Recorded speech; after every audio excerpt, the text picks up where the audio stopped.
Hello there, my name is Jeff and I want to look at a couple of features of 3D Studio Max 2018. The first one I'd look at is the changes in the rendering system.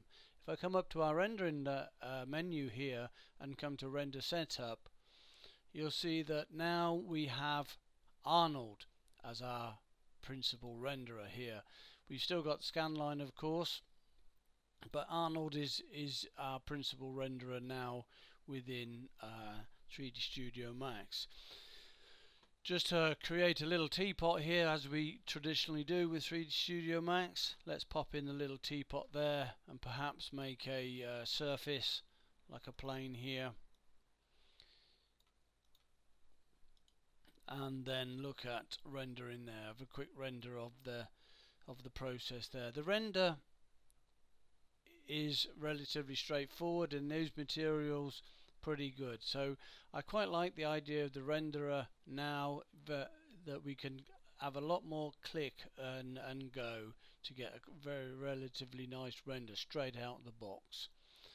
What I'll look at here, just as that's finished now, what I'll look at also is we can look at materials editor here. The materials editor, of course, now once again using the changes of the renderer, we can actually have render from Arnold materials. Arnold materials will be listed up here in our materials editor, just like previous renderers. So for example, I could probably just drag this over here, put this on here, and this material here.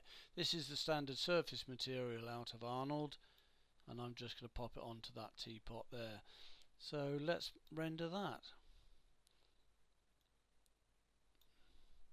So there we have the materials straight out of Arnold. Quite nice. So of course we can build up our scene with Arnold lights, Arnold materials, Arnold particle systems, quite a lot. Very nice render. If we was to introduce a light, let's see if I can introduce a light here, just an Arnold light here, and pop that in there. Pop that in there like that. We have the parameters of the light here, so we can change the parameters of the light. Let's see what happens with a nice little render on there.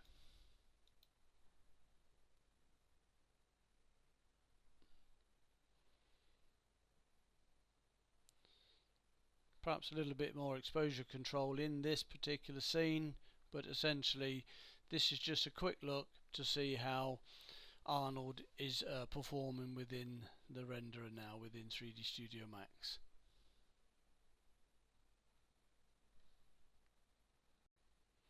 One of the other features I'd like to look at in 3D Studio Max 2018 is the workspaces. The change in the workspaces. We all remember this layout here which is the default values, but there are a few more out of the box workspaces which are rather nice. So the alternative menu and toolbar here, let's click onto that workspace, and this will change now to show us the new workspace here. This particular workspace changes over here on the control panel, gives us some options down here on the control panel, and also removes the menus over from this side on the browser menu here. So it gives us a little bit more real estate here.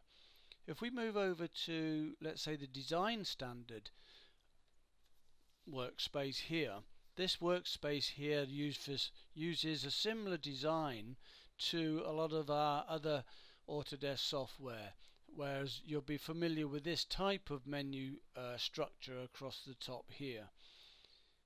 If we move away down here, we've got the main toolbar, which what they call modular, so we can change that. That changes to a modular toolbar,